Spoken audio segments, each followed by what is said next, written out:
Good evening and welcome to online campus of the Good Shepherd Church. This is the Good Shepherd Show.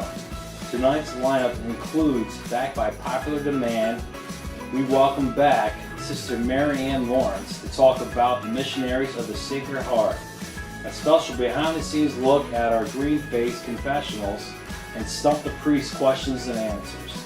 I'm Brian Pritchard. Now here are your hosts, Father Neil Sullivan and Father Sam Miller with the Good Shepherd Show.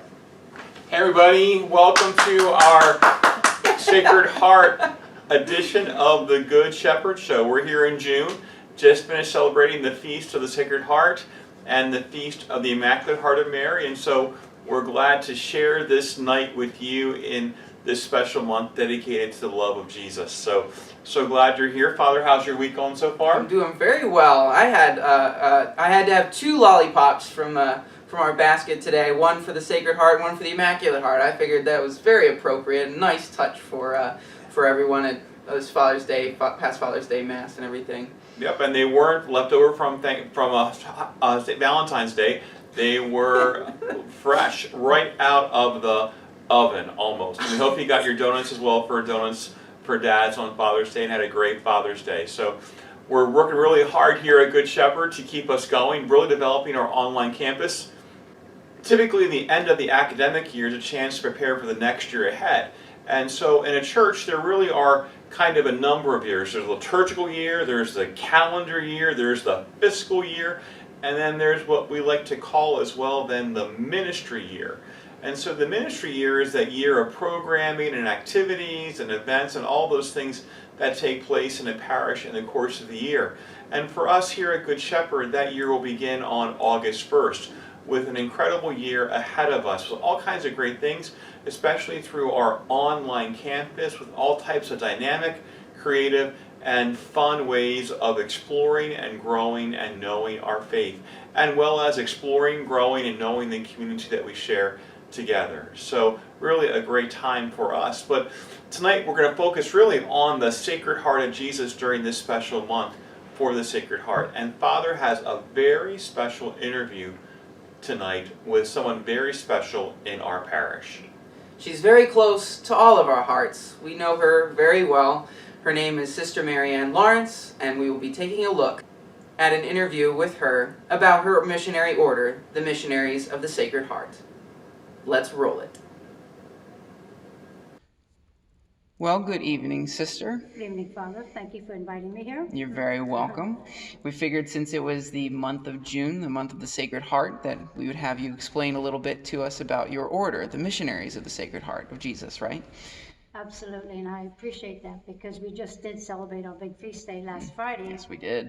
We have 2 big feast days, and I'll talk about the second one. But yeah, the Feast of the Sacred Heart, beautiful statue here, is what we're all about. And I know you wanted to know a little bit about what our charism is, what we as missionaries are all about. I'll begin by saying our motto is, may the Sacred Heart of Jesus be loved everywhere, now and forever. And we MSC's priests, sisters, and brothers begin all our prayers with that prayer. And then we say, Our Lady of the Sacred Heart, and I'll talk about her as well. The other thing is that the charism for us is to make the heart of Jesus known and loved everywhere. And to do that, we go back to a seminarian from Issoudun in France. And this particular seminarian's name was Jules Chevalier, French obviously. Jules was very unpopular in the seminary. Okay. He was very arrogant, he was opinionated, he was unfriendly, he was strict, he was everything that you did not want him to be. But just to show you how God uses all of us in the ways that he wants us to do something. Jules had an accident. He actually fell off a cliff, and they thought he was dead, but he was very much alive. And sometime after that fall, he made a retreat, and that retreat changed his life. He came back a totally different person. Not only was he reading scripture, but he was living the scriptures. And so he was very kind, gentle, all the opposites of what he had been before. And then he and a friend of his, also a seminarian, were talking about the evils and the ills of the time, especially in France. At that particular, back in the 1800s, and that time, Jansenism was very prominent. They were teaching that God is this taskmaster who's looking down to see how he can crush you. He was an unjust God. He was unfriendly. He was everything but what God is. So Jules and his seminarian friend started to talk about this. They prayed about it, and they began, that now they had become parish priests in France. So they began to preach about this, and they were getting many followers because they were trying to counteract the Jansenism and bring about the love of Jesus, which is God is all about. So they had a lot of followers, and they began to do this, and then it was recommended to Jules Chevalier to start a congregation. Now, anybody who knows anything about religious congregations, they don't happen overnight. It takes a lot of prayer, a lot of energy, a lot of time, a lot of permissions from Rome and so forth.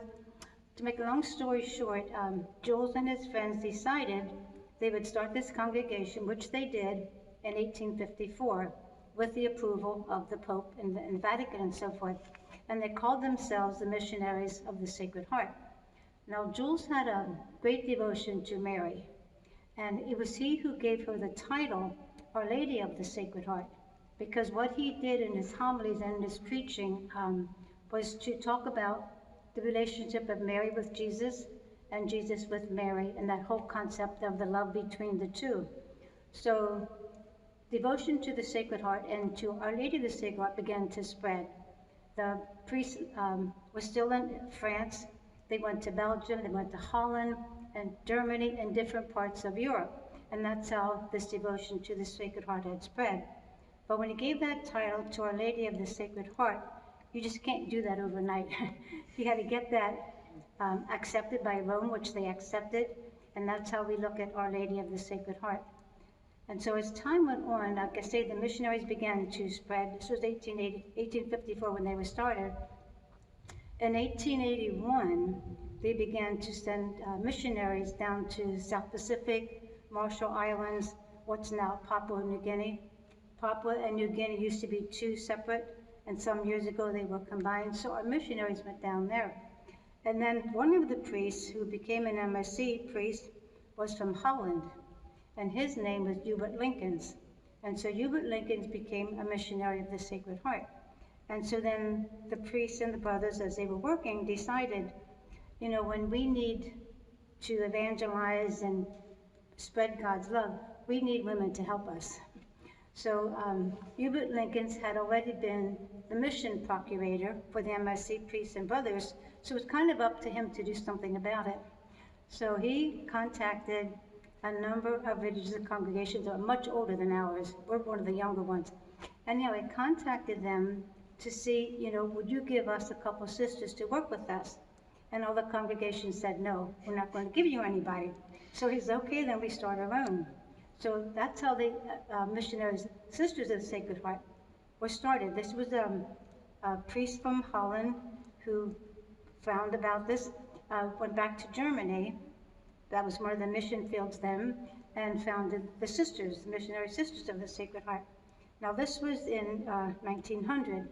As a matter of fact, we just celebrated the 120th anniversary of our religious community, March 25th. March 25th, 1900 is what we call our Foundation Day. That's our second biggest feast day, when we were founded by this Father Hubert Linkens. So this is in 1900. Now this is what you really see God's hand in all of this. This is 1900, and about 2 years later, around 1902, some of those sisters who were very young, in their early 20s, wanted a missionary experience, so they were already sent down to these islands where the priests and brothers were. 5 of them, we'll talk about their martyrdom in a few minutes, but they went down there as teachers, nurses, just helping out wherever the needs were.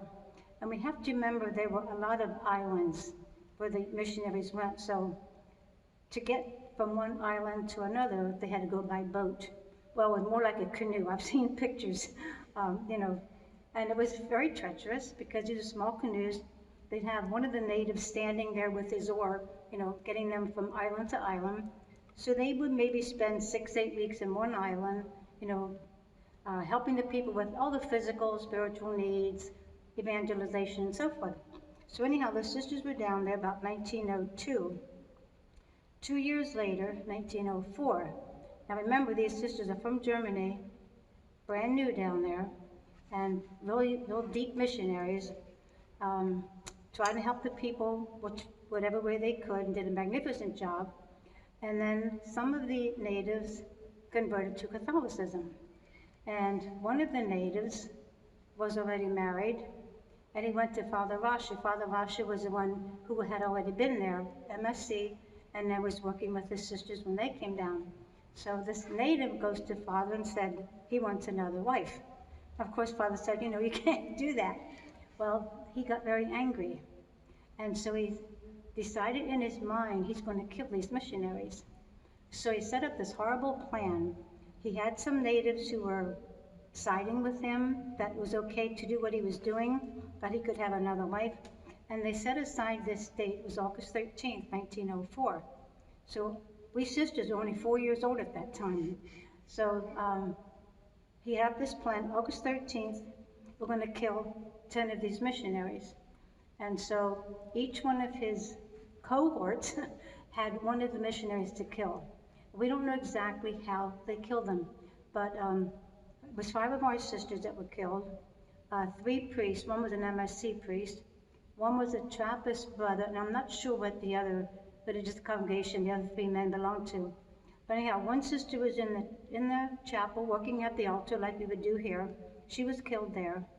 One was in the village sewing. She was killed. One was a nurse. She was killed.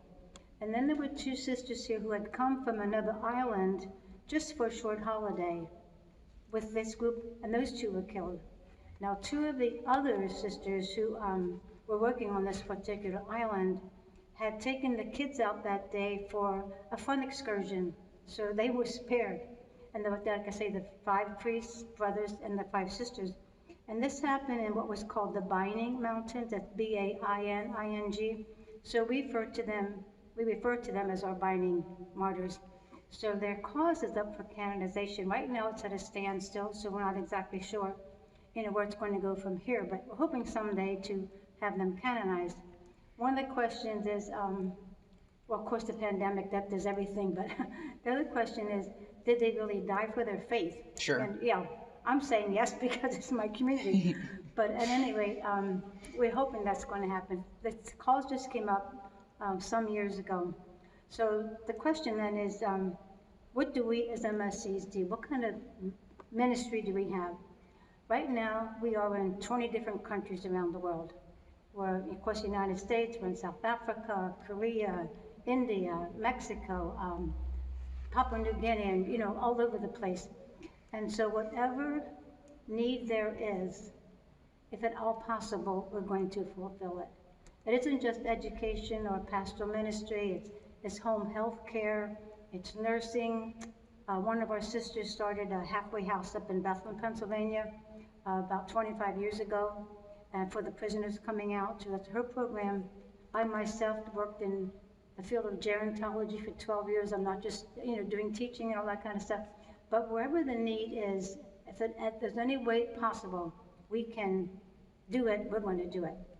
To the United States, we have to go back to, well, 1900 we were founded. Around 1902, the first sisters went to Papua New Guinea from Germany.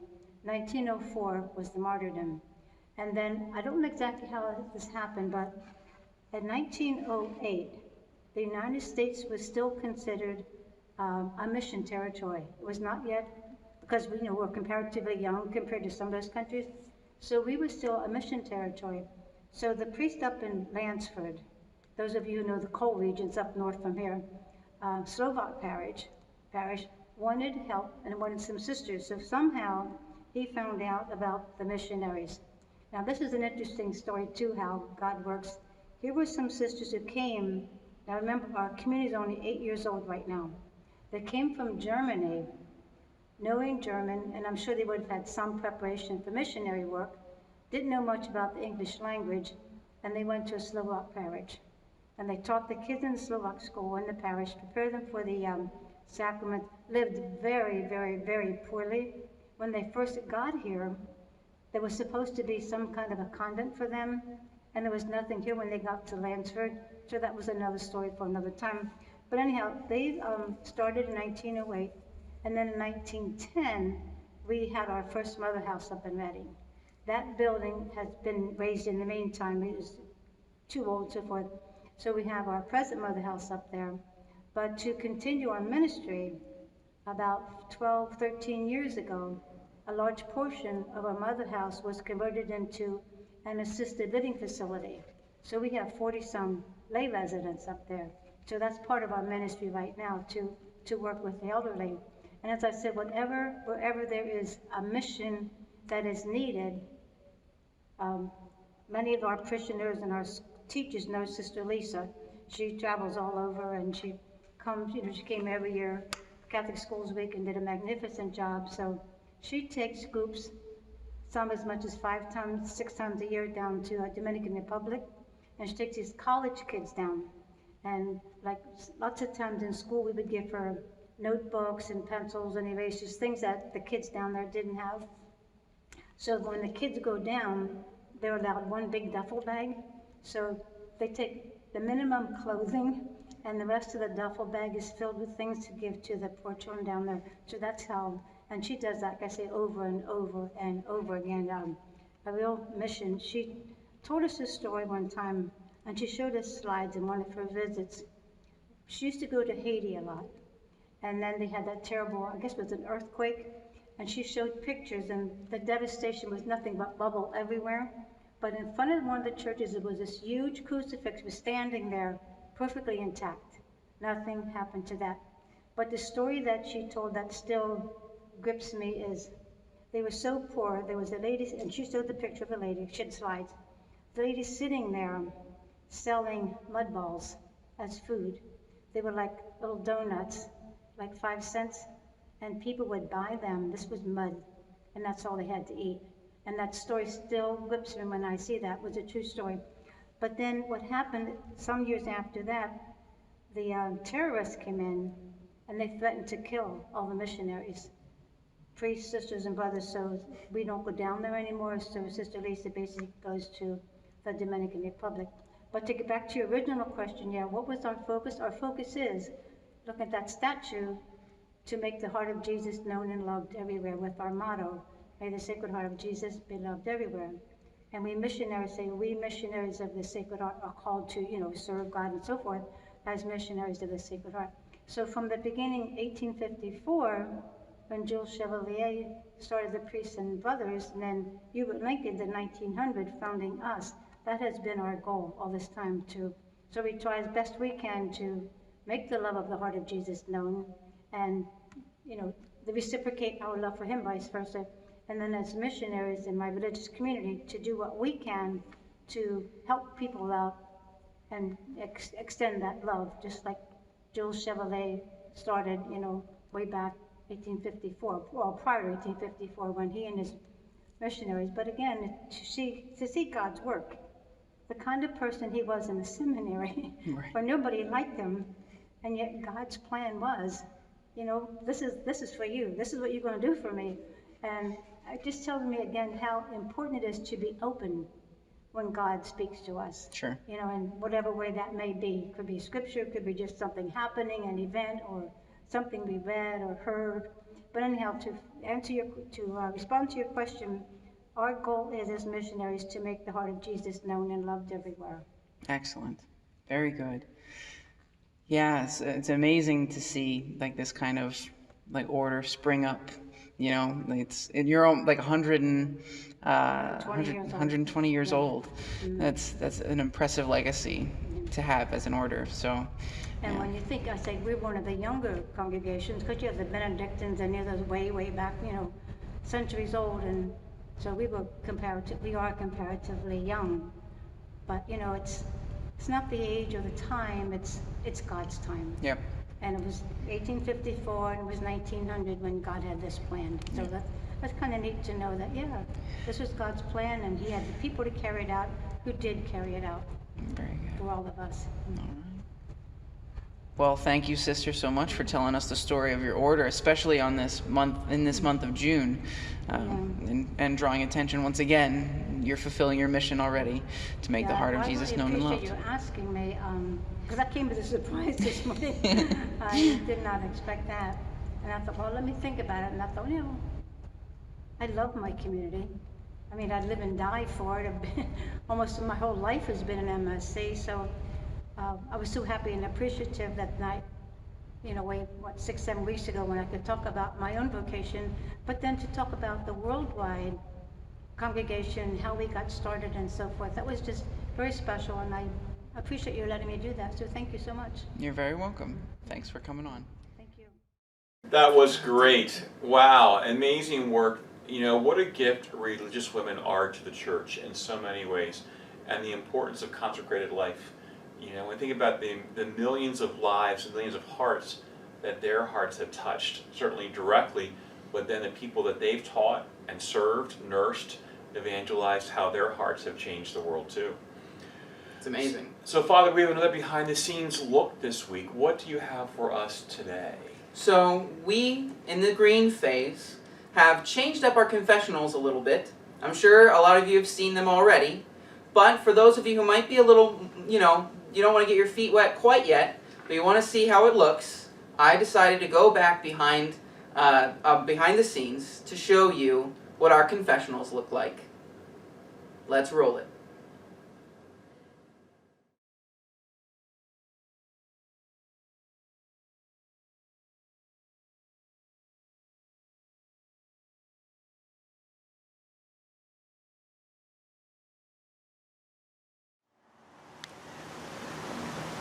What are you guys doing here? Confessions? Oh, well, let me tell you a little bit about how our confessions work here in the green phase here at Good Shepherd.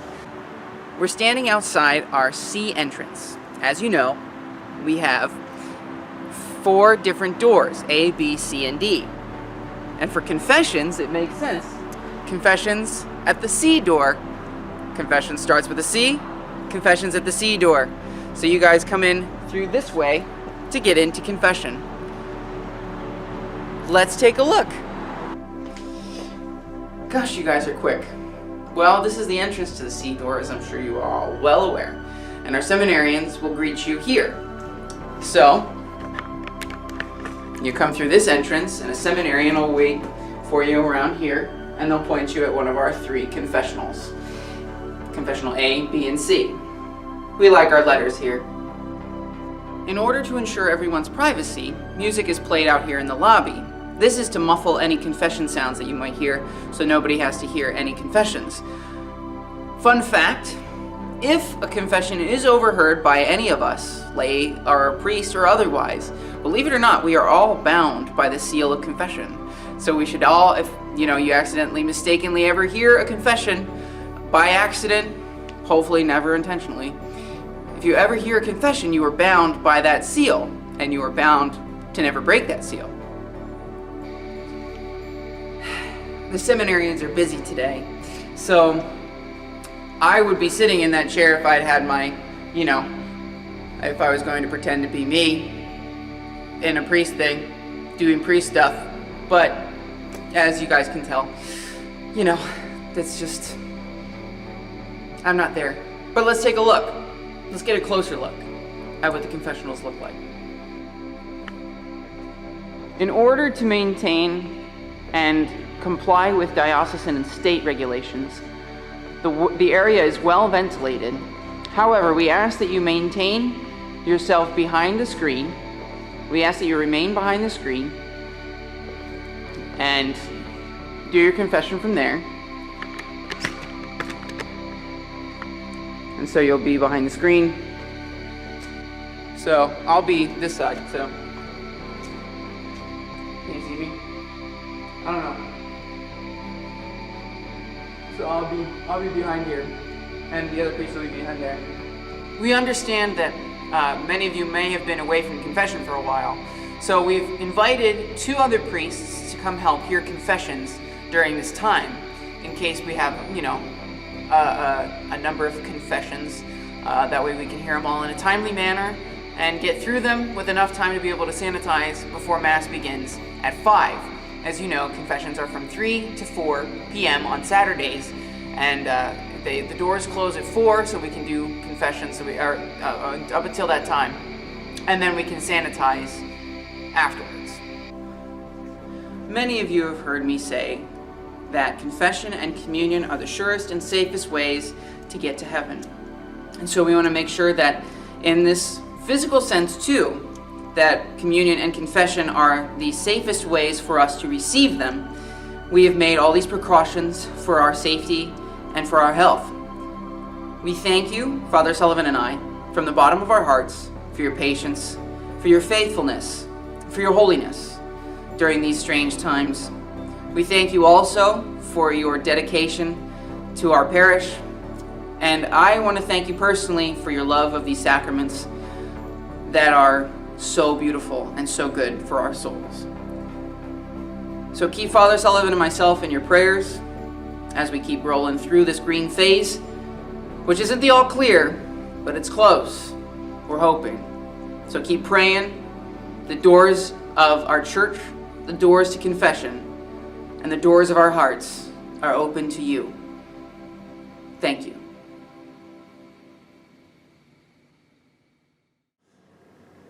Father, great job again. Thank you. Great job again, and we're More grateful. informative. And great job also. We're grateful to our seminarians who are help serve as kind of our hosts and greeters for confessions during 3 to 4 on Saturday afternoon in our confession stations now in the social hall during the green phase, as well as the priests who are coming to help us, that we have more priests available to be able to meet the needs and to also be able to share with you the incredible mercy that comes from the heart of Jesus. So Brian, that brings us to what? Stump the priests. Uh-oh. Questions and answers. Oh man. Uh-oh. I wonder what the theme will be. Well, it's not written down. Sacred Heart. And we completely The hogged Sacred the microphone from Brian during the opening segment. There was no banter back and forth. That's right. I'm doing fine, everybody. Thank you, Brian. You're I'll be here. eating lollipops and donuts too, just because I can't help myself. And There you go. There you go. Yeah, I'm here though. Okay. Ready? You ready? We're ready. All right. All right. Here's the first question. This is going to Father Sullivan. You ready? Yep. Okay. When is the Feast of the Sacred Heart? The Feast of the Sacred Heart is one of those days on the liturgical calendar that changes because it's based on the Feast of Pentecost, and Pentecost is based on the Feast of Easter that changes every year. And we talked about this, I think, in a previous show about how Easter is set every year on the first full moon of the spring equinox. That said, it's the Sunday after the first full moon of the spring equinox. That said, the Feast of the Sacred Heart is the 19th day after Pentecost, which puts it on the Friday that is 19 days after Pentecost. You touched it all. You got it. Good. You Good. got it. Excellent. All right. Okay. You ready, Father Miller? I think so. Okay. Who is the most significant source of the devotion to the Sacred Heart? So this one I think is a little bit, it's special to me since I actually got to see where her body is laid to rest, and that's in France, and that is St. Margaret Mary Alacoque. I thought about throwing Sister Mary Ann Lawrence in there, but you know she's alive and well, so we can't really, but it was amazing to see her devotion to the Sacred Heart. Really, there were a couple things before she began, before she was alive, that had sort of gotten the Sacred Heart devotion started, but she was the one who kicked it off. Excellent. I'm going to throw a question, Father Miller, just based on that. So how many promises did Jesus make to St. Margaret Mary about the Sacred Heart? I think I was still jet lagged, so I slept through that. That part, 12. Made 12. I won't ask him or myself to say all 12 of them, but it's a good fact to know, and we can look up online and find out more about that. Brian, is that cheating? Did he just break the rules of our priest stump the priest thing? No, that's not Can cheating. priests stump No. priests? No, that's not cheating. That's not cheating. That's not cheating. That's research. If you said it would be That's love cheating, to the he's saying Sacred it Heart. because he's, huh? Hey, I know I don't love the Sacred Heart as much as I should. I'm trying. So There you go. I'll look that up. Okay, well, that was the correct answer. Thanks, Brian. Okay. I got one. Okay. Father Sullivan, how many Sacred Heart churches are there in the Diocese of Harrisburg? Sacred Heart Church is in the Diocese of Harrisburg. Okay, so I'm going to count here out loud. Okay, there's one Sacred Heart of Jesus in Cornwall, which is Lebanon County. Sacred Heart of Jesus in Lancaster. There is the Sacred Heart of Jesus in York Springs.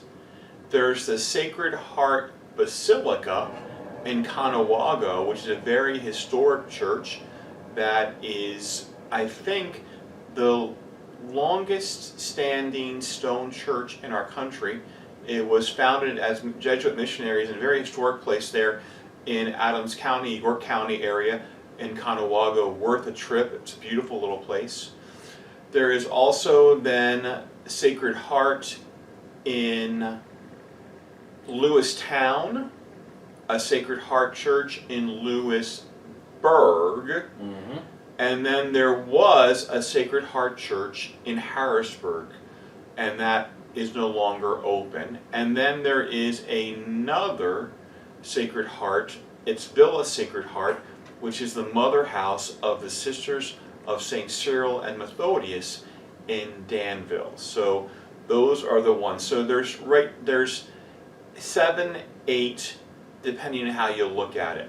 And there is one church dedicated to the Immaculate Heart of Mary, and that's in Abbottstown. And little fact about that, that was the first church in the U.S. that was named for the Immaculate Heart of Mary. Well, that is correct. Show off. Always showing off, right?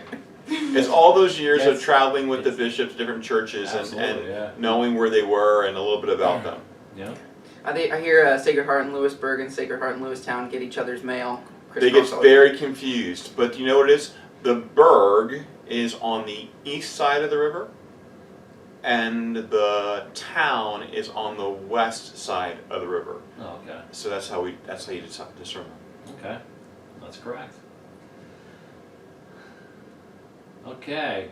You ready? When was the human race consecrated to the Sacred Heart, Oh my gosh. Father Miller? I would have guessed like the 1850s at some point. Nope. It's wrong. That is wrong. I can't even get close. Okay, this would be bonus points for which pope. You ready? Well, Father first of all, what year was it consecrated? Are you asking me? I think he's asking you. What Yeah. year? No, yeah, go Well, ahead. it's to both of us, but yeah. Oh, okay. Bonus points to which pope? Which pope? I'm gonna say, Pope Sixtus the Third. I have no idea. Not even close. Okay. All right. You You ready have for to the be answer? insulting about it. Not even close. He finally got one wrong. Okay. Says the human race was consecrated to the Sacred Heart by Pope Leo XIII on June 11th, 1899. Wow. Wow. Wow. That's close. Pretty close. Yeah, That that's was like, pretty close. That's like a. Pretty close. Yeah, absolutely. Excellent. Okay. Well, thanks. That's it with the questions. That's it for the question today. Wow, Hey. that's good. That's good. We're having a little trouble because Brian's over here today, so we keep looking this direction over at Brian. He's not over where the camera's stationed right now. So Where, what room is this, Father? this is the parlor. Thanks for joining us for another fun episode of the Good Shepherd Show. Look for another episode next week. It'll be our 4th of July episode. Can you believe it? 4th of July? We're gonna put fireworks in here, right, Brian? Absolutely. Absolutely, absolutely. Don't tell the fire department. So, Father, any last comments? Oh, you guys know the drill. If you liked what you saw and you want to see more of it, please like, comment, and subscribe. Let us know how we're doing. And yeah, that's my spiel. And so, until we see each other soon, Please be smart, be safe, safe, be well, be holy, be be at at peace. peace. God bless you. Have a good night.